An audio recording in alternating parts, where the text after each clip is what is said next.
Hello everyone, good morning. आज हम अपना नया लेक्चर स्टार्ट करते हैं मेटल कार्बोनिल के ऊपर। तो चलिए स्टार्ट करते हैं मेटल कार्बोनिल कॉम्प्लेक्स। तो मेटल कार्बोनिल कॉम्प्लेक्स में सबसे पहले हमें स्टडी करनी पड़ेगी कार्बोनिल की।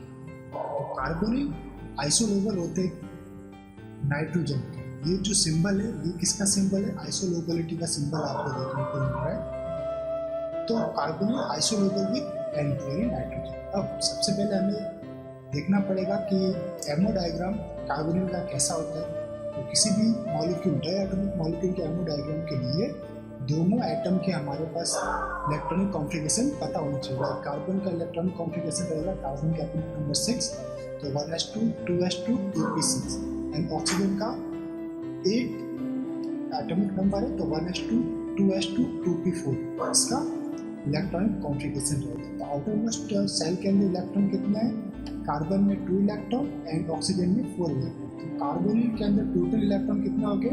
6 + 8 14। और हमें पता है कि जब भी इलेक्ट्रॉन टोटल बैलेंस इलेक्ट्रॉन 14 या 14 से कम होते हैं तो उसका एमो डायग्राम कैसा होता है? अनसिमेट्रिकल। इसलिए जो ओवरऑल कार्बोनिल का एमो डायग्राम होगा वो कैसा देखने को मिलेगा हमें? अनसिमेट्रिकल। एमो डायग्राम के लिए लेफ्ट साइड में हम किसके ऑर्बिटल लेंगे? p orbital of carbon atom, and right side में p orbital of oxygen atom. और ऑक्सीजन एटम की एनर्जी लेवल जो है वो लोअर है, क्यों? क्योंकि इसकी इलेक्ट्रोनेगेटिविटी ज़्यादा है कंपेयर टू कार्बन। तो 2p2 यहाँ पे 2 इलेक्ट्रॉन, 2p4 यहाँ पे 4 इलेक्ट्रॉन, तो 1 2 3 एंड 4, ये 4th इलेक्ट्रॉन यहाँ पीरियड है। तो इसमें अब जो ये मॉलिक्यूलर ऑर्बिटल्स जो बनेंगे आपके पास इसमें अनसिमेट्रिकल होने के कारण सबसे नीचे रहेगा पाई मॉलिक्यूलर ऑर्बिटल, फिर आपका रहेगा सिग्मा, फिर इसके ऊपर रहेगा pi star and sigma star. अगर हमें अनसिमेट्रिकल पता करना तो देखेंगे कि इसके अंदर अगर हम एक प्लेन देखें, जस्ट प्लेन देखें, तो पाई स्टार का मिरर पाई आना चाहिए, बट ये अनसिमेट्रिकल होने के कारण अभी ये सिग्मा दिख रहा है, इसलिए अनसिमेट्रिकल है। तो पाई के अंदर कितने इलेक्ट्रॉन फिलअप होंगे? 4, एंड सिग्मा के अंदर 2। तो टोटल कितने थे बैलेंस इलेक्ट्रॉन? 4 + 2 6 इलेक्ट्रॉन हो गए। तो ये आपके कहलाएंगे बॉन्डिंग मॉलिक्यूलर ऑर्बिटल, और ऊपर वाला कहलाएगा 2 एंटी बॉन्डिंग मॉलिक्यूलर ऑर्बिटल। तो ये कहलाया आपका एमओ डायग्राम ऑफ CO। अब हमें देखना है कि बॉन्ड ऑर्डर ऑफ या बॉन्ड ऑर्डर को हम शॉर्ट में लिखते हैं BO। BO का फॉर्मूला क्या होता है? 1/2 bracket NB - NA, non bonding electron in bonding molecular orbital minus electron in anti bonding molecular orbital. तो वो रहेंगे आपका 6 - 0/2 = 3। इट मीन्स कि कार्बोनिल का बॉन्ड ऑर्डर कितना आता है? 3। और कार्बोनिल की जितनी भी प्रॉपर्टीज है अगर उसको आपको इजीली याद रखना है एग्जाम के लिए, तो आपको क्या याद रखना पड़ेगा? एक फॉर्मूला आपको याद रखना पड़ेगा, जिसे कि मैं बार बार आपको रिपीट करता हूँ। Bobs VS/1/BB/BA। ये है आपका bond order, proportional to bond strength, proportional to stretching frequency, proportional to stability of the bond, inversely proportional to back bonding, inversely proportional to bond length. ठीक है, ये आप लिख दिया। Bond order inversely proportional to back bonding in carbonyl and inversely proportional to bond length. अब इसी की तरह हमें एक और एमओ डायग्राम किसका स्टडी करना है? Ammo diagram of nitrogen. तो नाइट्रोजन का एटॉमिक नंबर कितना होता है? 7। तो 7 का electronic configuration 1s2 2s2 2p3, यहाँ पे आपका रहेगा 3। And total electron in N2 में कितने होंगे? 14। तो 14 इलेक्ट्रॉन होने के कारण ये कैसा रहेगा? इसका एमो डायग्राम अनसिमेट्रिकल मैनर में रहेगा। इसी तरह यहाँ पे भी देख लीजिए, नाइट्रोजन का एक एटम राइट साइड, दूसरा atom left side, but in दोनों की जो एनर्जी लेवल है वो क्या है कि दोनों सेम लेवल में आपको देखने को मिलेगा। यहाँ पर 2p3, यहाँ पर भी 2p3, तो जो लोअर पार्ट है पाई, फिर सिग्मा। तो पाई के अंदर 4 इलेक्ट्रॉन, सिग्मा के अंदर 2 इलेक्ट्रॉन, टोटल 6 बैलेंस इलेक्ट्रॉन आपने फिल कर दिए मॉलिक्यूलर ऑर्बिटल्स में। अब बॉन्ड ऑर्डर ऑफ N2 भी आपका देख लेते कितना आएगा? 1/2 NB - NA, bonding molecular orbital के अंदर electron minus non anti bonding molecular orbital में इलेक्ट्रॉन। तो 6 - 0/2 = 3। तो N2 का जो स्ट्रक्चर है समथिंग इस टाइप से देखने को मिलेगा आपको, एन ट्रिपल बॉन्ड में आपको एन देखने को मिलेगा। इसके भी आप जो प्रॉपर्टीज है एग्जाम के अंदर जो पूछे जाते हैं आप हमें इस टाइप से निकाल सकते हैं। ये आपको फॉर्मूला याद रखना है, bobs B S mu S upon B B. इससे आप नाइट्रोजन की भी काफ़ी सारे प्रॉपर्टीज को सॉल्व कर पाएंगे। अब जो मेन इंपॉर्टेंट पार्ट है इसके अंदर कि जो आपका पाई स्टार ऑर्बिटल है कार्बोनिल में, CO is lower in the energy compared to pi star orbital in of N2। ऐसा क्यों? ऐसा होने का जो मेन रीजन है वो है ऑक्सीजन की इलेक्ट्रोनेगेटिविटी। क्या है? ऑक्सीजन की इलेक्ट्रोनेगेटिविटी। अब इसके कारण जो कार्बोनिल है, कार्बोनिल का जो पाई स्टार ऑर्बिटल है वो पाई एक्सेप्टर यानी इलेक्ट्रॉन पेयर को एक्सेप्ट करने की टेंडेंसी इसके अंदर बढ़ जाती है। इसलिए आपने देखा होगा कि कार्बोनिल जो है वो इलेक्ट्रॉन पेयर इजीली एक्सेप्ट कर पाते हैं बैक बॉन्डिंग के अंदर। ओके, तो अब हम एक और सिनर्जिस्टिक इफेक्ट के बारे में थोड़ा सा आपको बताते हैं जो बहुत ही इम्पोर्टेंट है, बहुत सारी प्रॉब्लम को सॉल्व करता है। तो सिनर्जिस्टिक इफेक्ट क्या होता है कि जब हम स्टडी करते हैं मेटल कार्बोनिल की, तो एक बार सिग्मा बॉन्डिंग के थ्रू कार्बोनिल मेटल को इलेक्ट्रॉन डोनेट करते हैं और एक बॉन्ड क्रिएट करते हैं। नॉर्मली इसे कहलाएगा sigma bond.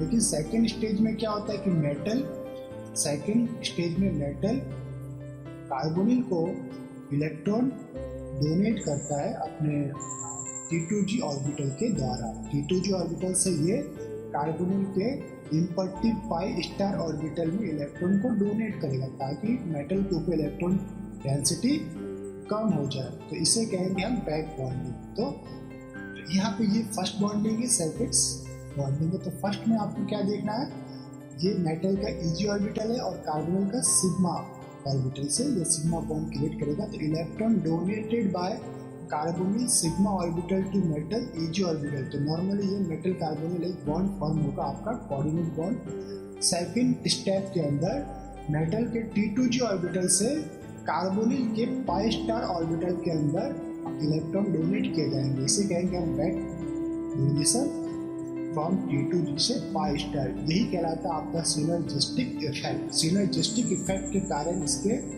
Bond order, bond strength, stretching frequency, bond length and stability of bond, ये सारे की सारे चेंज देखने को मिलती है, चेंजेस देखने को मिलती है। अगर कार्बोनिल है तो भी देखने को मिलेगी, अदरवाइज अदर लिगेंड है और उसके अंदर बैक बॉन्डिंग हो रहा है तो भी आपको ये सब चेंजेस देखने को मिलेगा। तो चलिए नेक्स्ट स्टेप में हम स्टडी करते हैं। अब है ये जो मैं आपको बता रहा था यहाँ पे लिखा है। तो बैक बॉन्डिंग के कारण क्या क्या चेंज आते हैं, इसका बॉन्ड ऑर्डर चेंज होता है, बॉन्ड स्ट्रेंथ चेंज होती है, आईए स्ट्रेचिंग फ्रीक्वेंसी चेंज होती है एंड बॉन्ड डिसोसिएशन एनर्जी भी चेंज होता है। तो आपको मेन फॉर्मूला याद रखना है, bobs BS upon BB BA। इसे हम याद रखेंगे तो हमारे काफ़ी सारी प्रॉब्लम सॉल्व हो जाएगी। अब हम नेक्स्ट हमारा जो टॉपिक है उसको देख लेते हैं, आईआर स्ट्रेचिंग फ्रीक्वेंसी का फॉर्मूला। तो IR stretching frequency mu bar equals to क्या होता है, 1/2πc √k अपॉन म्यू। अब यहाँ पे k क्या है, k होता है फोर्स कांस्टेंट, म्यू है आपका रिड्यूस्ड मास। अब जब भी हम स्ट्रेचिंग फ्रीक्वेंसी की बात करते हैं तो हम डायएटॉमिक मॉलिक्यूल की बात करते हैं, डायएटॉमिक मॉलिक्यूल। अब डायएटॉमिक मॉलिक्यूल के अंदर आपके पास एक मास m1 का कोई एटम है, सेकंड है आपके पास m2 का कोई एटम, और ये दोनों किसी बॉन्डिंग के द्वारा जुड़े हुए हैं। तो दोनों के बीच स्ट्रेचिंग किस टाइप से होगी, परफॉर्म होगी, उसकी स्टडी के लिए ये फॉर्मूला हमें देखने को मिलता है। इसमें means formula for IR stretching frequency. तो के है आपका फोर्स कांस्टेंट, इनके बीच में जो बॉन्डिंग है वो कितनी स्ट्रांग है उसके बारे में ये हमें जानकारी देता है। And K proportional to bond strength and आपका म्यू है उसे कहते हैं रिड्यूस्ड मास। देखिए म्यू निकालने का फॉर्मूला रहता है आपके पास, ये है आपका पास म्यू निकालने का formula, mu equals to m1 m2 upon m1 plus m2। जितने ज़्यादा m1 m2 के मासेस होंगे रिड्यूस्ड मास उतने ही ज़्यादा कम होता जाएगा, आईआर स्ट्रेचिंग फ्रीक्वेंसी उसकी हाई होती जाएगी। ओके, अगर ये लोअर मास में होंगे तो आई स्ट्रेचिंग फ्रीक्वेंसी बढ़ेगी, अगर हायर मास है तो आई स्ट्रेचिंग फ्रीक्वेंसी कम होती है। ठीक, तो यहाँ पे भी देख लेते हैं। तो जो है न्यू बार यानी stretching frequency proportional to force constant and inversely proportional to masses. जो आपके M1 M2 है उसके ऊपर भी ये डिपेंड करता है। अब हम करते हैं इन मेटल कार्बोनिल के अंदर देखना है हमें। तो मेटल कार्बोनिल के अंदर क्या होता है, stretching frequency of carbonyl inversely proportional to stretching frequency of metal carbon. देखिए बहुत इंपॉर्टेंट टॉपिक है, किस टाइप से बताना चाहते हैं। ये है आपके पास मेटल एंड देन ये है आपके पास कार्बोनिल इसमें। अब अगर मुझे ये दो एटम से कार्बन और ऑक्सीजन से मिलकर मेरे पास कार्बोनिल बन रहा है, इसकी स्ट्रेचिंग फ्रीक्वेंसी जो आएगी वो इनवर्सली प्रोपोर्शनल होगी किससे, metal and carbon bond. Metal and carbon atom से मिलकर एक बॉन्ड बनेगा, वो कहलाएगा MC बॉन्ड। MC बॉन्ड की स्ट्रेचिंग फ्रीक्वेंसी से इनवर्सली प्रोपोर्शनल होगा। ओके, तो ये आपको ध्यान रखना है, इसके अंदर कंफ्यूज नहीं होना, क्वेश्चन काफी रॉन्ग होता है। तो nu bar MC inversely proportional to nu bar carbonyl. अब हमें स्टडी करना है, बहुत ही इंपॉर्टेंट, इसके अंदर से क्वेश्चन पूछे जाते हैं। Factor affecting stretching frequency of metal carbonyls. तो हम इसके बारे में स्टडी कर लेते हैं कौन कौन से मेन फैक्टर से। पहला फैक्टर है आपका, जो फर्स्ट फैक्टर है चार्ज ऑन द मेटल। देखिए चार्ज ऑन द मेटल कैसे रहेगा कि जब मेटल के ऊपर पहला हम पॉजिटिव या इलेक्ट्रॉन डेंसिटी की बात कर लेते हैं। तो जब मेटल के ऊपर इलेक्ट्रॉन डेंसिटी ज़्यादा रहेगी तो मेटल बैक बॉन्डिंग भी ज़्यादा कर पाएगा, यानी इलेक्ट्रॉन बैक बॉन्डिंग के थ्रू कार्बोनिल को ज़्यादा डोनेट कर पाएगा। इससे कार्बोनिल के अंदर बैक बॉन्डिंग बढ़ेगी। बैक बॉन्डिंग बढ़ने के कारण जो ही हमारे पास फॉर्मूला हमने याद रखा था उसके अकॉर्डिंग क्या होगा, if back bonding increase stretching frequency get lower, यानी स्ट्रेचिंग फ्रीक्वेंसी कम हो जाएगी। तो यही है, if positive charge in metal increase electron density on the metal decrease. Okay, अगर पॉजिटिव चार्ज बढ़ रहा है तो क्या होगा, इलेक्ट्रॉन डेंसिटी मेटल पे कम होगी, और नेगेटिव चार्ज बढ़ रहा है तो इलेक्ट्रॉन डेंसिटी मेटल पे ज़्यादा होगी, तो बैक बॉन्डिंग ज़्यादा होगी। तो पहले पॉजिटिव चार्ज का केस स्टडी कर लेते हैं। If positive charge on metal increase electron density on metal decrease. Back bonding क्या रहेगी आपकी, डिक्रीज होगी। ओवरऑल स्ट्रेचिंग फ्रीक्वेंसी आपको क्या देखने को मिलेगी, इंक्रीज हो जाएगी। ओके, तो less electron density on metal. अब सेकंड केस में अगर नेगेटिव चार्ज है तो क्या होगा, तो नेगेटिव चार्ज में मेटल के ऊपर ओवरऑल इलेक्ट्रॉन डेंसिटी बढ़ जाएगी, ये हमारे पास नेगेटिव चार्ज है। Okay, electron density on metal increase, back bonding क्या होगा आपके पास, इंक्रीज होगा। स्ट्रेचिंग फ्रीक्वेंसी आपका क्या हो जाएगा, लोअर हो जाएगा। कैसा लोअर होगा, ये आपका इस फॉर्मूले से आपको पता करना है। अब इसके ऊपर कुछ बेस्ड क्वेश्चन है जो एग्जाम में प्रीवियस ईयर में पूछे गए थे, उसके भी हम वन बाय वन स्टडी करते हैं। देखिए फर्स्ट है आपके पास, okay, arrange the increasing order of stretching frequency. तो पहला आपके पास ऑप्शन दे रखे हैं, ये फोर्थ ऑप्शन है। तो सबसे पहले आपको अगर देखना है कि चार्ज डिफर कर रहे हैं, कोई माइनस चार्ज है, कोई प्लस चार्ज है, कोई न्यूट्रल है, तो उसको चार्ज के अकॉर्डिंग उनकी स्ट्रेचिंग फ्रीक्वेंसी में आपको अरेंज करना है। तो पहला जो हमने फैक्टर पढ़ा था कि according to charge on the metal complex higher the negative charge lower the stretching frequency.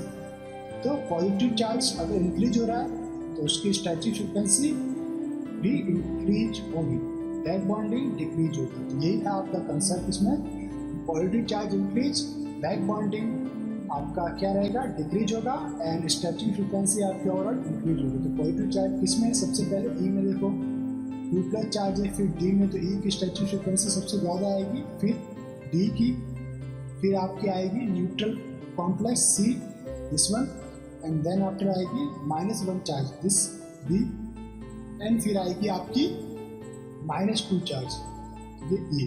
तो ये क्वेश्चन आपका अरेंजमेंट ये हो गया, आंसर आपका निकल गया। जस्ट आपको कंसेप्ट याद रखना है, charge on the metal complex. Second question था जो कि प्रीवियस ईयर में पूछा गया, arrange the increasing order of frequency of carbonyl in complex compound. तो यहाँ पर एक डिफरेंट आपको एटम जो कार्बोनिल है वो फ्री मैनर के अंदर दे रखा है। जब भी कार्बोनिल आपके पास फ्री मैनर में होता है तो उसकी stretching frequency complex positive manner वाले से लोअर रहती है, आपको याद रखना पड़ेगा। क्यों? क्योंकि जो कॉम्प्लेक्स के अंदर कार्बोनिल है और कॉम्प्लेक्स के ऊपर अगर ड्यूप्लेट चार्ज एलिमेंट्स ओवरऑल उसके अंदर आपके इलेक्ट्रॉन डेंसिटी कम रहेगी कंपेयर टू फ्री कार्बन। तो स्ट्रेचिंग फ्रीक्वेंसी ऑर्डर क्या रहेगा आपका? जो +2 चार्ज है मेटल के ऊपर उसका सबसे ज़्यादा, फिर फ्री कार्बोनिल का, फिर आपका न्यूट्रल कॉम्प्लेक्स B एंड फिर आपका नेगेटिव कॉम्प्लेक्स का तो C। ये आपका रहेगा आंसर। नेक्स्ट आपका एग्जांपल या क्वेश्चन जो कि एग्जाम में पूछा गया है, arrange the increasing order of metal carbon bond stretching. देखिए अब यहाँ पे क्वेश्चन में क्या पूछा है, metal carbon bond stretching frequency.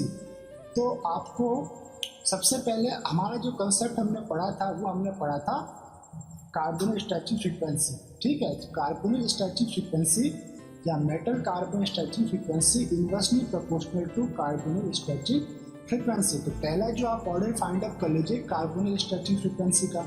Okay, तो carbonyl stretching frequency according to charge on the metal complex, तो पॉजिटिव चार्ज जिसमें सबसे ज़्यादा है उसकी स्ट्रेचिंग फ्रीक्वेंसी सबसे ज़्यादा है, तो C complex is greater than neutral complex B and then after और नेगेटिव चार्ज कॉम्प्लेक्स A।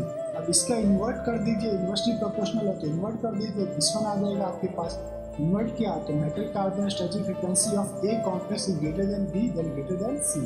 ये आपके पास इजीली आपने आंसर निकाल लिया। अब हम चलते हैं नेक्स्ट आप हमारे क्वेश्चन के ऊपर। इसमें क्या पूछा है, arrange the increasing order of stretching frequency of carbonyl in complex. देखिए आपको एक यहाँ पे डिफरेंट टर्म नजर आएगी BF3, लाइक एक लेविस एसिड भी कॉम्प्लेक्स के अंदर आपको देखने को मिल रहा है। देखिए आपके पास BF3 लेविस एसिड है, आपके पास लेविस एसिड। ओके, जब भी लेविस एसिड होता है मीन्स ओवरऑल इलेक्ट्रॉन डेंसिटी और भी कॉम्प्लेक्स के अंदर कम हो रही है। लेविस एसिड क्या करते हैं, इलेक्ट्रॉन एक्सेप्ट करते हैं मेटल से। तो जो पॉजिटिव चार्ज कॉम्प्लेक्स है उसकी स्ट्रेचिंग फ्रीक्वेंसी सबसे ज़्यादा रहेगी। फिर आपकी रहेगी जो कॉम्प्लेक्स न्यूट्रल है और जिसमें लेविस एसिड है एक ही, फिर आपकी रहेगी न्यूट्रल कॉम्प्लेक्स यानी C एंड फिर आपकी रहेगी नेगेटिव चार्ज कॉम्प्लेक्स D की।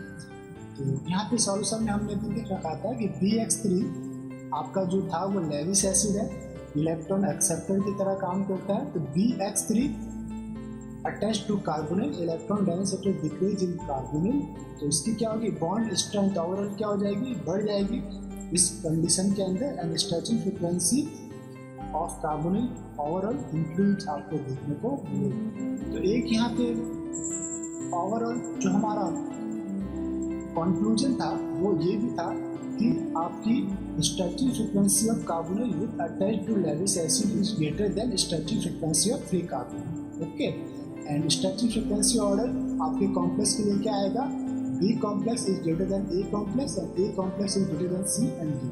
ओके, अब सेकंड फैक्टर हमें स्टडी करना था। Second factor stretching frequency affected to carbonyl are number of carbonyl atom. Number of, इसको हाईलाइट कर लेते हैं, नंबर ऑफ कार्बोनिल एटम। इसको चलो अब अगर कार्बोनिल के नंबर इंक्रीज होगी, देख लेते हैं सबसे पहले कैसे। नंबर ऑफ कार्बोनिल अगर इंक्रीज होते हैं तो क्या होता है कि electron density on metal increase. कैसे, देखिए इसे समझ लेते हैं, बहुत इंपॉर्टेंट है। मेटल के साथ दो कार्बोनिल जुड़े हुए हैं, सिग्मा बॉन्ड के साथ ये इलेक्ट्रॉन डोनेट करते हैं, इलेक्ट्रॉन डेंसिटी बढ़ेगी मेटल पे। अब मेटल के साथ 3 कार्बोनिल जुड़े हुए हैं, तो पहला स्टेप क्या होता है कि सिग्मा बॉन्ड के द्वारा ये इलेक्ट्रॉन डोनेट करते हैं मेटल को, तो अब इसमें इलेक्ट्रॉन डेंसिटी ज़्यादा होगी। अब अगर 4 कार्बन जुड़े हुए तो इसमें भी ओवरऑल मेटल के ऊपर इलेक्ट्रॉन डेंसिटी ज़्यादा होगी। अब अगर इलेक्ट्रॉन डेंसिटी मेटल पे ज़्यादा होगी तो बैक बॉन्डिंग भी ज़्यादा परफॉर्म कर पाएगा। तो यही कॉन्सेप्ट यहाँ पे आपको ध्यान रखना है। तो चलिए, if number of carbonyl increase, electron density और metal also increase, stretching frequency get decrease. Okay, why, क्योंकि बॉन्ड और बैक बॉन्डिंग आपका है वो इंक्रीज होगा। तो number of carbonyl inversely proportional to stretching frequency of carbonyl. अब एक क्वेश्चन लेके इसे समझ लेते हैं। ये कॉम्प्लेक्स में NaCO4 दे रखा है, इन सभी कॉम्प्लेक्स के ऊपर चार्ज क्या है, सेम है, तो हम चार्ज वाले कंसेप्ट से इसे सॉल्व नहीं कर सकते। तो यहाँ पे कंसेप्ट कौन सा लगाना पड़ेगा, नंबर ऑफ कार्बोनिल। तो देखिए पहले में 4 कार्बन है, सेकंड में 5 एंड सी कॉम्प्लेक्स में 6। तो अगर सी के अंदर 6 कार्बन है तो बैक बॉन्डिंग भी यहाँ पे ज़्यादा परफॉर्म होगी, तो स्ट्रेचिंग फ्रीक्वेंसी लोअर रहेगी। तो सी की स्ट्रेचिंग फ्रीक्वेंसी लोअर है, सबसे कम है, यहाँ पे हमने लिखा है, ठीक है। एंड जो सबसे कम कार्बोनिल है ए के अंदर वो आपका सबसे हाई स्ट्रेचिंग फ्रीक्वेंसी देखने को मिलेगी। फिर उसके बाद अब क्वेश्चन है आपके पास, नेक्स्ट क्वेश्चन आपके पास कॉम्प्लेक्स दे रखे और हमें स्ट्रेचिंग फ्रीक्वेंसी अरेंज करनी है। A complex HgCO2 2+ charge and B है PdCO4 3+ एंड सी है PdCO6 2+। तो सभी के अंदर सेम थिंग क्या है, आपके पास चार्ज सेम देखने को मिल रहा है। तो ये कंसेप्ट लगेगा नहीं, आपको क्या देखना है, नंबर ऑफ कार्बोनिल वाला कंसेप्ट यहाँ पे चेक करना है। तो सबसे कम किसमें है, ए कॉम्प्लेक्स में, तो ए की स्ट्रेचिंग फ्रीक्वेंसी ज़्यादा होगी, फिर बी की और फिर सी। तो इस टाइप से आप इसे सॉल्व कर पाएंगे। नेक्स्ट आपका फैक्टर हम देख लेते हैं, नेचर ऑफ लिगेंड। ओके, बहुत इंपॉर्टेंट है। हमारे पास 2 टाइप के लिगेंड हमको देखने को मिलते हैं। पहला टाइप जैसा है electron donating group ligand and second जो हमारे पास लिगेंड्स रहते हैं इलेक्ट्रॉन विड्रॉइंग ग्रुप।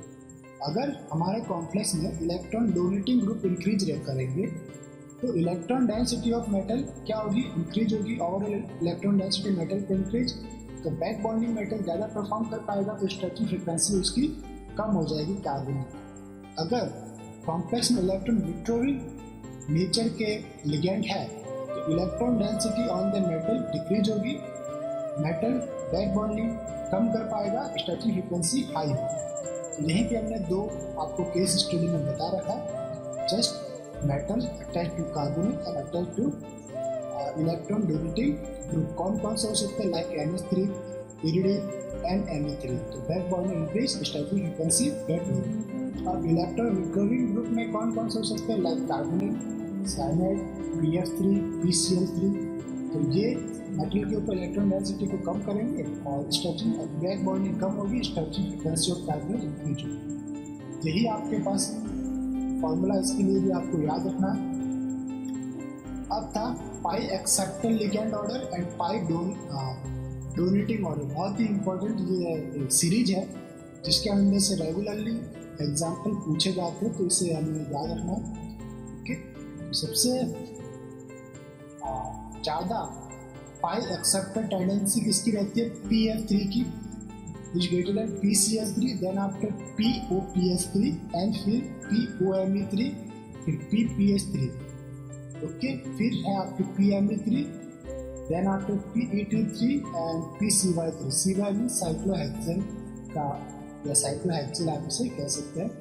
तो ये है आपका गुड पाई डोनर की तरह बिहेव करता है PCY3, जबकि PF3 गुड पाई एक्सेप्टर। अब इसका इन्वर्ट कर दीजिए तो ये पाई डोनेटिंग ऑर्डर आ जाएगा। तो पाई डोनेटिंग में सबसे अच्छा कौन है, PCY3 is greater then PET3 is greater then PMe3, then after PPH3, then after POMe3, POPH3 and PCl3, PPF3। PPF3 good pi acceptor. अब इसके बेस्ड क्वेश्चन है कुछ प्रीवियस से। तो पहला question, arrange the increasing order of ion stretching frequency of carbonyl. तो देख लेते हैं, पहला कॉम्प्लेक्स दे रखा है मोलिब्डेनम CO3 PF3 एंड ये 3 एटम, इसमें 3 MoCO3 PCl3, यहाँ पे सिर्फ एक ही है PCl3। देन आफ्टर शायद इसे हमने अभी पूरा लिखा नहीं, इसे पूरा कर लेते हैं। यहाँ पे ये रहेगा 3, पावरल कॉम्प्लेक्स भी आपका क्या था, ये 3, तो बाहर भी 3 लिखिएगा।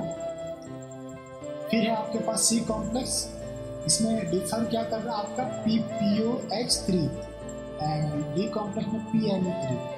अब अगर आपको स्ट्रेचिंग फ्रीक्वेंसी फाइंड आउट करनी है तो देखिए इस सभी कॉम्प्लेक्स में जब हम कंपेयर कर रहे हैं तो हमें क्या पता चल रहा है कि एक चीज़ सभी में कॉमन है। क्या कॉमन है, MoCO3 सभी में कॉमन है। तो इससे तो हमें कोई आइडिया लगेगा नहीं, कॉम्प्लेक्स आपका न्यूट्रल है उससे भी कोई आइडिया नहीं लगेगा। तो यहाँ पे डिपेंडिंग जो डिफरेंट चीज़ क्या है वो है आपका nature of ligand. Like PF3 electron या पाई एक्सेप्टर है, PCl3 पाई एक्सेप्टर, PH3 पाई एक्सेप्टर, PMe3 पाई एक्सेप्टर। जहाँ पे भी ये 3 रहेगा तो उसे 3 कर लीजिएगा बाय डिफॉल्ट। ओके, तो नेचर ऑफ लिगेंड के अकॉर्डिंग हम इसकी स्ट्रेचिंग फ्रीक्वेंसी को बता सकते हैं। तो स्टार्ट पहले देख लेते हैं इसके पाई एक्सेप्टर ऑर्डर। PF3 सबसे ज़्यादा रहती है, then after PCl3, then after POPF3 and PMF3। तो PF3 वाला जो कॉम्प्लेक्स है ए कॉम्प्लेक्स में कार्बोनिल की स्ट्रेचिंग फ्रीक्वेंसी सबसे ज़्यादा रहेगी। तो A is greater than PCl3 वाला कॉम्प्लेक्स, फिर आपका POPH3 वाला C कॉम्प्लेक्स एंड फिर आपका PMF3 का कॉम्प्लेक्स। तो इस टाइप से ये हम इसका ऑर्डर बता पाएंगे, ये रहेगा आपका आंसर। चलिए नेक्स्ट क्वेश्चन के ऊपर देख लेते हैं। इसके अंदर आपको देखना है question arrange the increasing order of carbonyl frequency. तो देखिए इसमें भी 4 क्वेश्चन दे रखे, सिर्फ मैं आपको डिफरेंट जो है कॉम्प्लेक्स में उसे हम यहाँ पे हाईलाइट करते। तो डिफरेंट क्या है, इसमें है PCl3, POMe3, यहाँ पे PMe3 है और यहाँ पे POPH3। बाकी सारे के सारे लाइक CH CO5 सभी के अंदर सेम है। तो इसे हमें देखना नहीं, कॉम्प्लेक्स न्यूट्रल है। जो इसका आंसर लिख लेगा वो किससे लिख लेगा, नेचर ऑफ लिगेंड वाले कंसेप्ट से आपको फाइंड आउट करना है। तो पाई एक्सेप्टर लिगेंड जो भी लिगेंड दे रखे हैं उसके अकॉर्डिंग पाई एक्सेप्टर का ऑर्डर हम अरेंज करेंगे। तो POPH3 PCl3 सबसे ज़्यादा, then after POPH3, POMe3, then PMe3। तो इस कॉम्प्लेक्स यानी कॉम्प्लेक्स ए के लिए स्ट्रेचिंग फ्रीक्वेंसी ज़्यादा रहेगी compare to this one OPH3 D, फिर आपका C एंड फिर आपका B। तो इस टाइप से ये आपका रहेगा आंसर। अब नेक्स्ट क्वेश्चन प्रीवियस ईयर का ये एग्जाम्पल है, देख लेते हैं। इसमें arrange the increasing order of carbonyl. तो कार्बोनिल की इसमें भी मैं आपको सिर्फ वही रीड करके बताऊंगा जो डिफरेंट है। तो डिफरेंट क्या है, देखिए MOCO4 सभी के अंदर कॉमन है, MOCO4 डिफरेंट हो रहा है दिस वन, ये PMe twice CH2 PMe twice chelating ligand है आपके पास, PMe twice CH2 PMe2। Second के अंदर है PC5H5 twice CH2 PC5H5 twice. Third PC5F5, इस वन फ्लोरीन के साथ है। एंड फोर्थ है POPH twice CH2 POPH twice. तो नेचर ऑफ लिगेंड आपका कंसेप्ट यहाँ पे लगने वाला है। तो पाई एक्सेप्टर टेंडेंसी सबसे ज़्यादा किसकी होगी, ये आपके पास एक कॉम्प्लेक्स है C5F5 एंड सेकंड है C5H5। ये रहता है आपके पास CP साइक्लोपेंटाडाइन में, ये रहता है आपका C5H5। इसमें आपका डिफरेंट क्या है, यहाँ पे हाइड्रोजन रहते थे, यहाँ पे क्या रहेगा, फ्लोरीन रहेगा।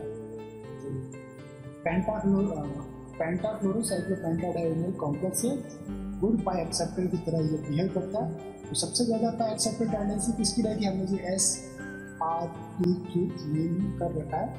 तो P जो C5F5 है वो सबसे मोर पाई एक्सेप्टर रहेगा कंपेयर टू Q OPH की तुलना में। देन आफ्टर R C5H5 की तुलना, एंड S जो PMe ट्वाइस था वो कम रहेगा। ठीक है, तो इसी के अकॉर्डिंग इसे अरेंज कर लीजिए, आपके पास आंसर आ जाएगा। तो C कॉम्प्लेक्स जिसके अंदर C5F5 PC5H5 वाला जो लिगेंड था चिलेटिंग, वो आपको देखने को मिल रहा है। तो इसकी स्ट्रेचिंग फ्रीक्वेंसी इस कॉम्प्लेक्स में कार्बोनिल की सबसे ज़्यादा आएगी, फिर आपको D कॉम्प्लेक्स की, फिर B कॉम्प्लेक्स A। चलिए अब हम स्टडी करते हैं क्वेश्चन। नेक्स्ट क्वेश्चन आपके पास, देखते हैं इसे, स्टडी करते हैं। In complex LMCOX which complex of higher frequency of carbonyl is more? L की जगह आपके पास क्या क्या हो सकता है, NH3 हो सकता है आपके पास, PY हो सकता है, pyridine हो सकता है, NMe3 हो सकता है। अगर यानी कि एक बार NH3 हो गए, सेकंड बार pyridine हो गए, थर्ड बार NMe3 हो गए, तो किसकी स्ट्रेचिंग फ्रीक्वेंसी सबसे ज़्यादा आएगी। तो पाई एक्सेप्टर टेंडेंसी सबसे ज़्यादा किसकी होती है, pyridine की होती है सबसे ज़्यादा, pyridine की सबसे ज़्यादा पाई एक्सेप्टिंग टेंडेंसी होती है, और पाई डोनेटिंग टेंडेंसी NMe3 की। तो यहाँ पे इलेक्ट्रॉन डोनेटिंग ग्रुप में हमने अरेंज किया है। अरेंजमेंट हम देख लेते हैं कि NMe3 is greater then NH3 is greater then PY। PY जो है वो गुड पाई एक्सेप्टर है।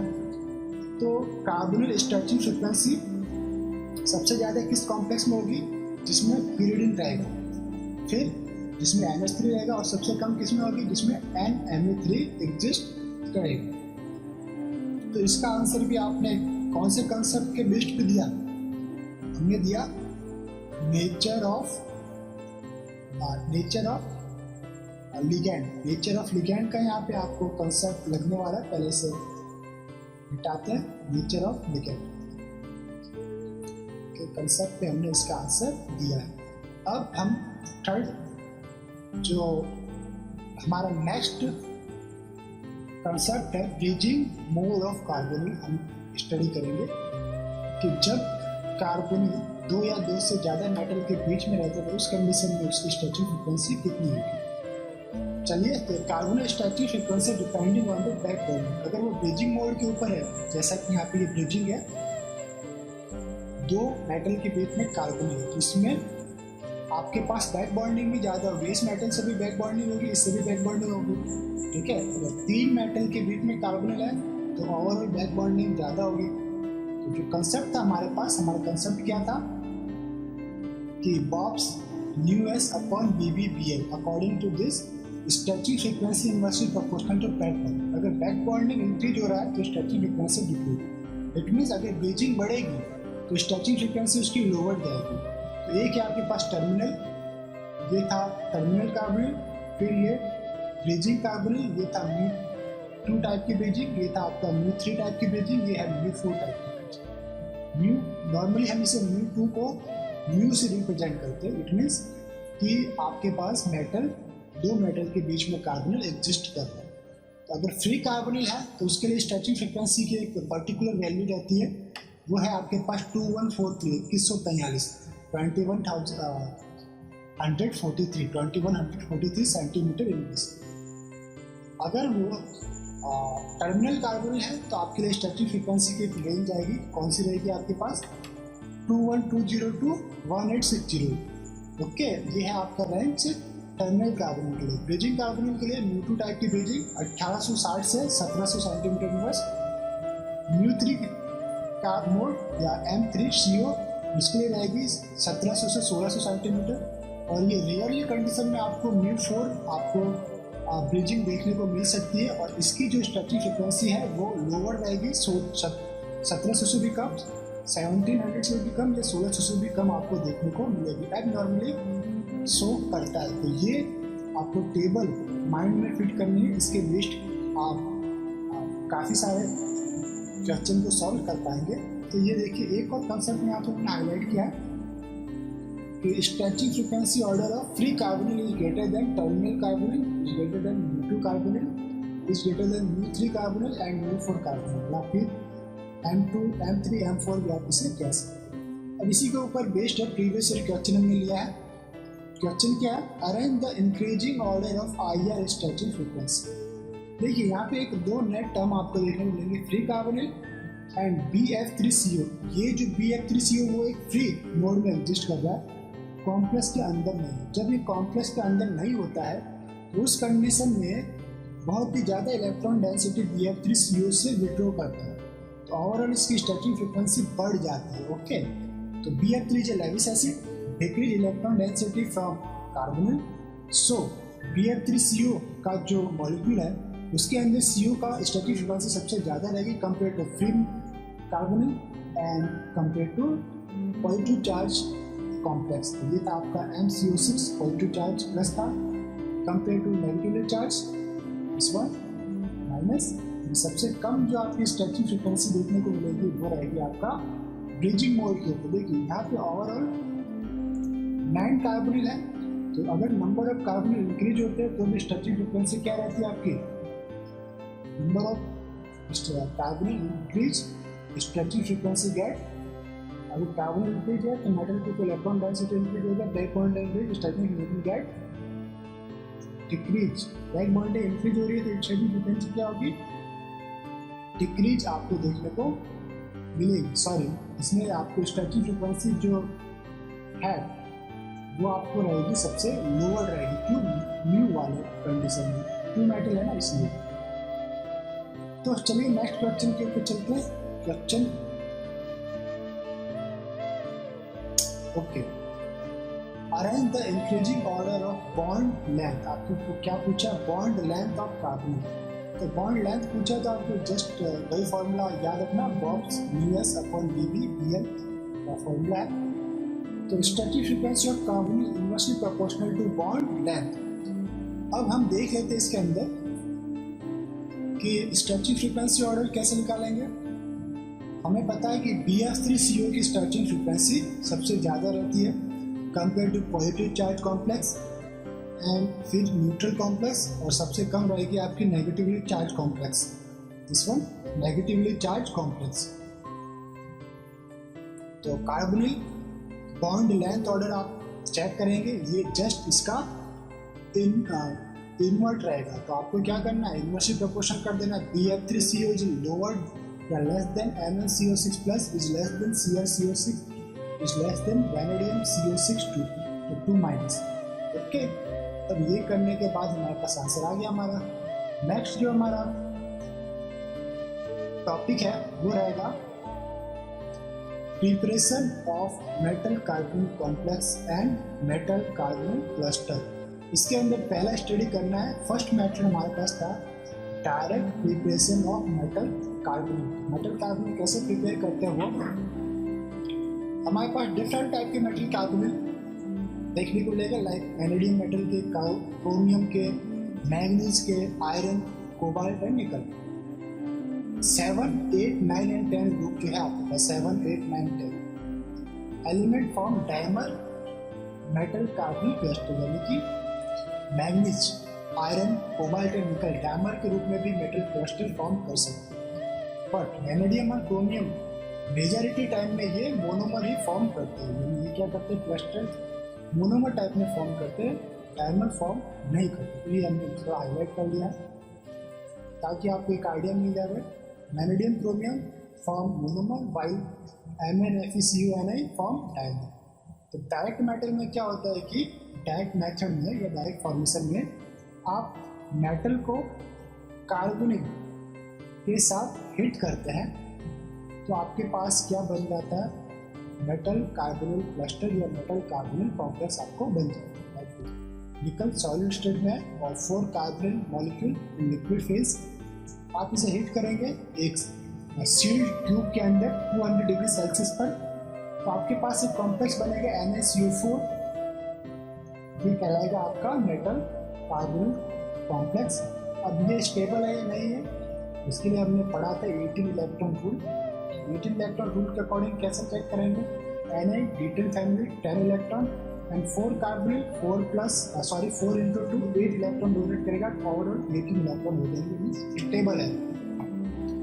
तो all metal carbonyl are thermodynamically unstable, यानी कि जब भी हम इसे हिट करते हैं, आप अगर इसे हिट करोगे तो जो CO है वो क्या होगा? कॉम्प्लेक्स से बाहर निकल जाएगा। तो they easily oxidize because exist in liquid state और वोलेटाइल। जितने भी कॉम्प्लेक्स है वो किस में रहते हैं? Metal carbon complex liquid state में और वोलेटाइल में। एग्जाम्पल NaCO4 निकल, इसके अंदर हाइब्रिडाइजेशन कैसा है इसका? sp3 टेट्राहेड्रल जियोमेट्री है इसके अंदर। और कार्बन 13 NMR अगर हम इसका रिकॉर्ड करते हैं तो वो सिर्फ आपको 1 सिग्नल देखने को मिलेगी, क्योंकि जो टेट्राहेड्रल जियोमेट्री सारे के सारे कार्बन की जो 3 डायमेंशनल जियोमेट्री है वो सेम रहेगी। और इसके लिए स्टैटिक फ्रीक्वेंसी कितनी देखने को मिलेगी? टर्मिनल कार्बोनिल है तो ये रहेगा आपका रेंज 212 to 1860 के बीच में आपको देखने को मिलेगा। इसी तरह हम आयरन कंटेनिंग कार्बोनिल कॉम्प्लेक्स भी फॉर्म कर सकते हैं, लाइक Fe सॉलिड स्टेट के अंदर 5 कार्बोनिल 200 डिग्री सेल्सियस और एटमॉस्फेरिक प्रेशर के रहेगा आपका 200 एटमॉस्फेरिक प्रेशर। FeCO5 आपके पास बनता है। ये भी आपका 18 इलेक्ट्रॉन रूल को क्या है? हाईलाइट करता है या फॉलो करता है। अब Fe इसके अंदर हाइब्रिडाइजेशन क्या है? FeSp3d हाइब्रिडाइजेशन कंडीशन में यहाँ पे एग्जिस्ट करता है, क्योंकि 5 मॉलिक्यूल ऑफ CO इसके साथ अटैच्ड है, इसलिए 5 ऑर्बिटल इसके पास होने चाहिए। देखिए S का 1, P के 3, D का 1, और ये कितना हो गया? 5। या फिर आप इसका हाइब्रिडाइजेशन कह सकते हैं sd3।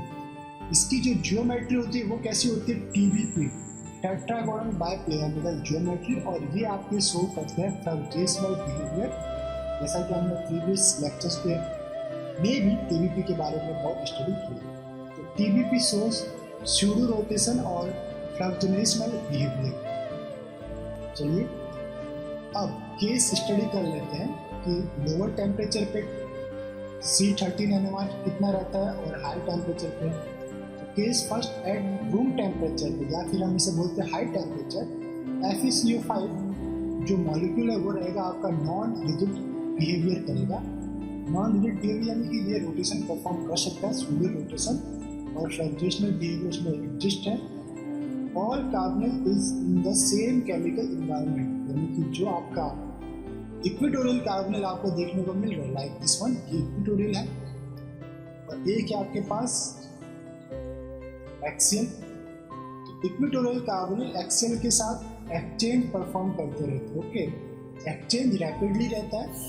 NMR इंस्ट्रूमेंट इस एक्सचेंज टाइमिंग को रिकॉर्ड नहीं कर पाते, इसलिए आपको ओवरऑल सभी कार्बन के NMR सिग्नल सेम मिलते हैं। तो कार्बन 13 NMR आपको मिलेगा 1 सिग्नल सिंगल।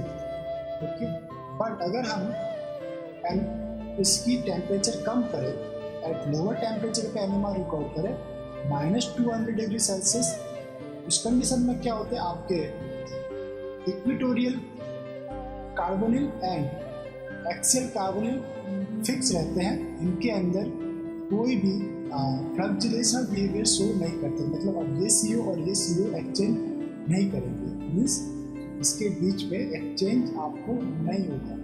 ठीक है, तो रिजिड स्ट्रक्चर है, नॉन फ्लक्चुएशनल, 2 कार्बोनिल या 2 कार्बन 13 NMR सिग्नल आपको देखने को मिलेंगे, और रेशियो रहेगा आपका 3:2। ये आपके 3 ड्यू टू आपका equatorial and 2 due to axial. अब नेक्स्ट पढ़ते हैं, FeCO5 भी इजीली गेट ऑक्सीडाइज, और ऑक्सीडाइज होने के कारण ये क्या बनाते हैं, डाइमर। अगर हमने FeCO5 को सोडियम के साथ रिड्यूस करवाया, सोडियम मेटल के साथ हिट किया, तो रिडक्शन रिएक्शन परफॉर्म होगी और हमारे पास बनेगा डाइमर। डाइमर में क्या बना, Na2FeCO4, मीन्स इसका जो सेकंड पोर्शन है हम इससे भी लिख सकते हैं FeCO4, इसके ऊपर चार्ज कितना था, 2 -4। तो प्रोडक्ट 18 इलेक्ट्रॉन को फॉलो करता है। सॉरी, अभी डाइमर फॉर्म नहीं हुआ है, डाइमर नीचे वाले कंडीशन में फॉर्म होगा, यहाँ कैसे होगा देख लेते हैं। तो अभी ये गैट क्या हो गया, रिड्यूस हो गया। रिड्यूस कैसे हुआ, एक CO इसमें से बाहर निकल गया, जो CO था वो क्या चला गया बाहर। तो ओवरऑल इसमें भी आपकी 18 इलेक्ट्रॉन रूल को ये फॉलो करता है। फिर D8 फैमिली है, 8 इलेक्ट्रॉन प्लस 4 कार्बोनिल, 4 2 जा 8 इलेक्ट्रॉन प्लस 2 चार्ज माइनस है तो 2 इलेक्ट्रॉन, और 8 + 8 16 + 2 18 इलेक्ट्रॉन भी ये कॉन्फ़िगर कर रहा है। तो अब है आपके पास मेटल क्लस्टर टाइप। 2 टाइप के मेटल क्लस्टर आपको देखने को मिलेंगे। चलिए देख लेते हैं, इसे थोड़ा एडजस्ट कर लेते हैं। तो पहला है आपके पास type high nuclear carbonyl cluster, जिसे हम कहते हैं HNCC, एंड सेकेंड टाइप है लोअर न्यूक्लियर कार्बोनिल क्लस्टर, जिसे हम कहेंगे लो न्यूक्लियर कार्बोनिल क्लस्टर। अगर अब हाई न्यूक्लियर कैसे फाइंड अप करेंगे, लो न्यूक्लियर कैसे फाइंड करेंगे, तो हाई न्यूक्लियर के लिए मेटल का जो नंबर है वो >4 होना चाहिए। लो न्यूक्लियर के लिए मेटल नंबर है वो <4 आपके पास होने चाहिए। तो चलिए स्टार्ट करते हैं इसे। प्रिपरेशन कैसे करते हैं इसकी। फर्स्ट जो आपके पास 2FeCO5 दे रखा है, इसको आप हीट कीजिए, या तो फोटोलिटिक कंडीशन में हीट कीजिए या नॉर्मल थर्मल कंडीशन में हीट करते हैं। तो डाइमर फॉर्म होगा Fe2CO9 और एक कार्बोनिल बाहर जाएगा। अब मेटल इसके अंदर 2 है, इसलिए ये लो न्यूक्लियर कार्बोनिल क्लस्टर कहलाएगा।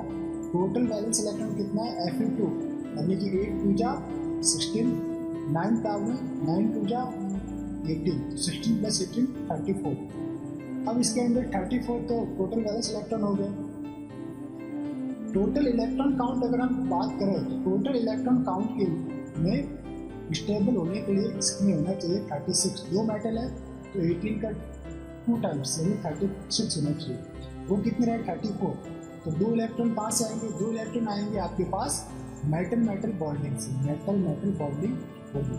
एक metal metal bonding 2 electron donate करता है या 2 इलेक्ट्रॉन की तरह बिहेव करता है। अगर 2 मेटल मेटल बॉन्डिंग है तो 4 इलेक्ट्रॉन की तरह। अब पता कैसे लगाएंगे कि क्लस्टर के अंदर मेटल मेटल बॉन्डिंग कैसा है, तो हमेशा याद रखिए कि लो न्यूक्लियर कार्बोनिल क्लस्टर के लिए मेटल मेटल बॉन्डिंग के लिए आपके पास फॉर्मूला है 18 इंटू एन। ये 18 इंटू एन क्या बताएगा, टोटल इलेक्ट्रॉन काउंट को आपको बता देगा कि स्टेबल होने के लिए प्रोडक्ट के पास कितने इलेक्ट्रॉन होने चाहिए, और माइनस टोटल वैलेंस इलेक्ट्रॉन जो हम निकालते हैं।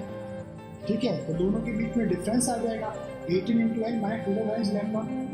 तो जो डिफरेंस है उसको 2 से डिवाइड कर देंगे तो number of metal metal bond आ जाएगा 36। हम इस पर्टिकुलर के लिए फाइंड आउट कर रहे हैं, तो 36 माइनस 34 अपॉन 2 अपॉन 2 बॉन्ड, यानी कि एक आपके पास मेटल मेटल बॉन्डिंग है। अब सेकंड है आपके पास Fe2CO9 का स्ट्रक्चर, ये बहुत इंपॉर्टेंट है। तो ये है Fe, इस Fe इसके अंदर एक मेटल मेटल बॉन्डिंग है। टोटल आपके पास 9 कार्बोनिल है, 9 में से 3 कार्बोनिल एक मेटल के साथ, अदर 3 कार्बोनिल सेकंड मेटल के साथ, और रिमेनिंग के 3 आपका mu2 टाइप की ब्रिजिंग शो करते हैं। किस टाइप की ब्रिजिंग है, ये mu2 टाइप की ब्रिजिंग आपको शो करती है। देखिए टर्मिनल कार्बोनिल है 6, bridging carbonyl 3 and terminal carbonyl 6, दोनों की structural frequency of terminal carbonyl की कितनी रहती है 2121 से 1860 के बीच में, और ब्रिजिंग वाले की म्यू ब्रिजिंग है वो कराएगा आपका 1860 से 1722 का रेंज रहता है। 1816 टू 1700 आपका रेंज देखने को मिलेगा। इसका पॉइंट ग्रुप कैसा रहता है, पॉइंट ग्रुप पूछा जाता है D3H। Okay, both Fe same chemical environment है, इसलिए जो इसका मॉसबियर स्पेक्ट्रा है वो रहेगा आपका ओनली फॉर 1 सिग्नल आपको देखने को मिलेगा, और वो रहेगा आपका डबलेट। तो ये है आपका मॉसबियर स्पेक्ट्रा को रिकॉर्ड करते थे एक सिग्नल, ये भी कई बार एग्जाम्पल पूछा गया है आपके एग्जाम के अंदर।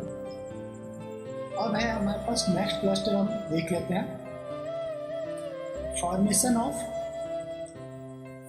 Of Fe3CO12। तो कॉन्सेप्ट क्या है इसमें कि मेटल कार्बोनिल टर्मिनल कार्बोनिल है, एक्ट एज अ इलेक्ट्रोफाइल की तरह काम करता है, और जो आपका ब्रिजिंग कार्बोनिल है वो आपका एक्ट करता है एज ए न्यूक्लियोफाइल, क्योंकि इसके ऊपर इलेक्ट्रॉन डेंसिटी ज़्यादा रहती है। तो समझते हैं हम सबसे पहले टर्मिनल कार्बोनिल को। ये था metal attractive carbonyl, only 1 metal यानी कि लेस बैक बॉन्डिंग हो रही है, लेस इलेक्ट्रॉन डेंसिटी कार्बोनिल के ऊपर है, इसलिए ये क्या करेगा एक्ट एज ए इलेक्ट्रोफाइल। जबकि अगर ब्रिजिंग के ऊपर कोई कार्बोनिल है तो बैक बॉन्डिंग आपकी ज़्यादा हो रही है, तो 2 metal attach to carbonyl, more back bonding, more electron density on carbonyl act as a nucleophile. तो अब क्या रहेगा आपके पास, न्यूक्लियोफाइल है। अब देख लेते हैं FeCO5, सोडियम बोरोहाइड्रेट से हम इसका रिडक्शन करवाते हैं। तो FeCO5 को मैं इस टाइप से लिख सकता हूँ, इससे हम रिप्रेजेंट करते हैं CO4 Fe, और जो पहला कार्बन है इसको हम इस टाइप से लिख लेते हैं, और जो सोडियम बोरोहाइड्रेट से एक हाइड्राइड रहेगा दिस माइनस चार्ज वाला वो, अब ये टर्मिनल कार्बन है एक्ट एज ए इलेक्ट्रोफाइल, और दिस वन न्यूक्लियोफाइल जो यहाँ पे अटैच करेगा। ठीक है, तो हमारे पास ये बन गया CO4 Fe C double bond O1H। ठीक, इस टाइप से एक कॉम्प्लेक्स बन गया, और इस कॉम्प्लेक्स के ऊपर आपके पास चार्ज रहेगा। ये एक 1 इलेक्ट्रॉन डोनर की तरह भी काम कर रहा है, चार्ज आप लिख सकते हो -1। ठीक है, -1 चार्ज रहेगा।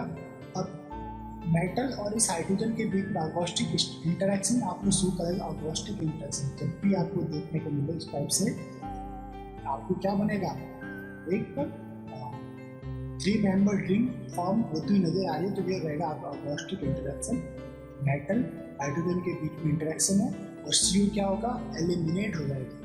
ये देखिए CO4 FeH माइनस चार्ज है, और कार्बोनिल एलिमिनेट हो गया। ये था आपका मेटल हाइड्राइड कॉम्प्लेक्स, हमने परफॉर्म कर दिया, ये बन गया। ओके, अब हमारे पास हमने इसका क्या करवाया, ऑक्सीडेशन किससे करवाया, MnO2 से। MnO2 से ऑक्सीडेशन करवाने पर हमें मिला Fe3O12, ये बन गया आपका जो हमें Fe3O12 कॉम्प्लेक्स या क्लस्टर फॉर्म करना था, वो हमारे पास परफॉर्म हो गया, प्री फॉर्म हो गया, बन गया। तो चलिए इसके बारे में भी देख लेते हैं अब इसका स्ट्रक्चर कैसा होगा। तो Fe3CO12 इसका स्ट्रक्चर आपको देखने को मिलेगा। मेटल मेटल बॉन्डिंग आप फाइंड आउट कर लेंगे जस्ट कौन से फॉर्मूले से, जो हमने आपको बताया था 18 × 10 minus total valence electron upon 2, इससे हम फाइंड आउट करेंगे तो कितने आएंगे 3। तो Fe 1 2 3। अब बात आती है इसमें कार्बन किस टाइप से एडजस्ट करेंगे। तो पहला ये कार्बन पहले मेटल के ऊपर 4 कार्बन, सेकंड के ऊपर पहले मेटल के ऊपर 3 कार्बन, सेकंड के ऊपर 3 कार्बन, ऐसे हाईलाइट करते हैं दिस 3 एंड थर्ड के ऊपर जो है ये 4 एंड 2 आपको देखने को मिलेंगे ब्रिजिंग। ठीक है, इसका जो पॉइंट ग्रुप होता है कितना होता है, C2B पॉइंट ग्रुप आपको इस मॉलिक्यूल के लिए होता है, क्लस्टर के लिए।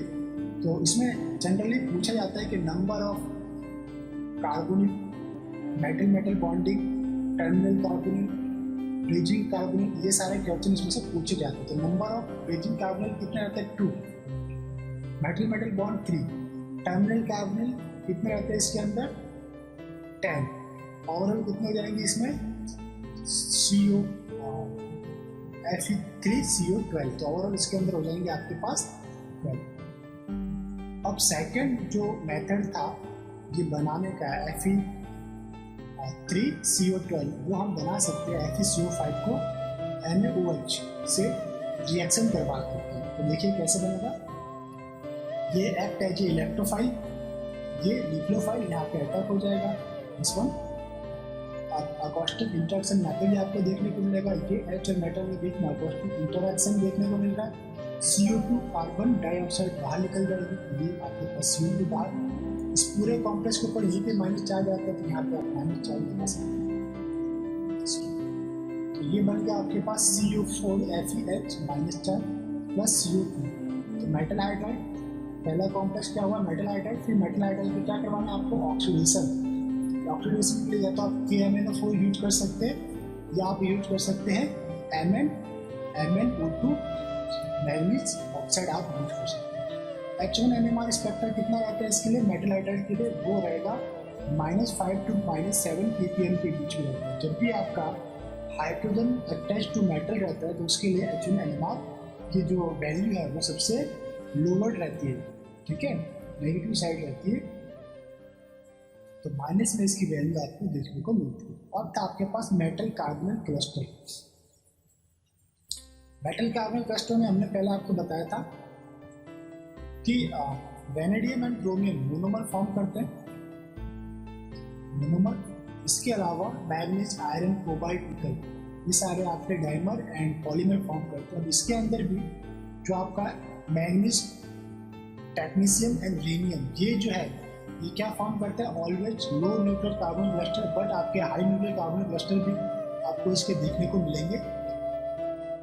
एंड आयरन, कोबाल्ट एंड निकल के जो फैमिली है, iron family Fe, Ru, ruthenium and osmium, cobalt, rhodium, iridium and nickel, palladium and platinum, ये सारे के सारे आपके पास high nuclear as well as low nuclear carbon cluster form करते हैं। यानी दोनों ही टाइप के कार्बन क्लस्टर आपको ये फॉर्म करते हैं।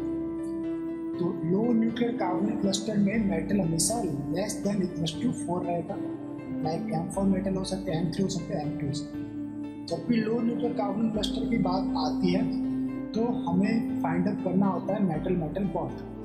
It means 18 × n minus total electron count upon 2। ये टोटल इलेक्ट्रॉन काउंट को हम लिख सकते हैं total valence electron, total valence electron सही रहता है, एंड नंबर ऑफ मेटल यहाँ पे रहता है। तो इस लेक्चर में इतना ही। जो इसका नेक्स्ट पार्ट है वो हम अपकमिंग लेक्चर के अंदर पढ़ेंगे। तो अगर आपको हमारा वीडियो पसंद आया हो तो हमारे चैनल को सब्सक्राइब कीजिए, अपने फ्रेंड सर्कल के साथ इसे शेयर कीजिए। आई होप आपके CSIR नेट के लिए जिस टाइप से हम प्रिपरेशन करवा रहे हैं वो आपके लिए काफ़ी हेल्पफुल रहेगी। अगर आप कोई सजेशन देना चाहते हैं हमें तो आप अपने सजेशन भी हमें रिप्लाई के अंदर दे सकते हैं। तो चलिए, अगर आपको वीडियो पसंद आए तो वीडियो को लाइक जरूर कीजिएगा। Okay, have a nice day.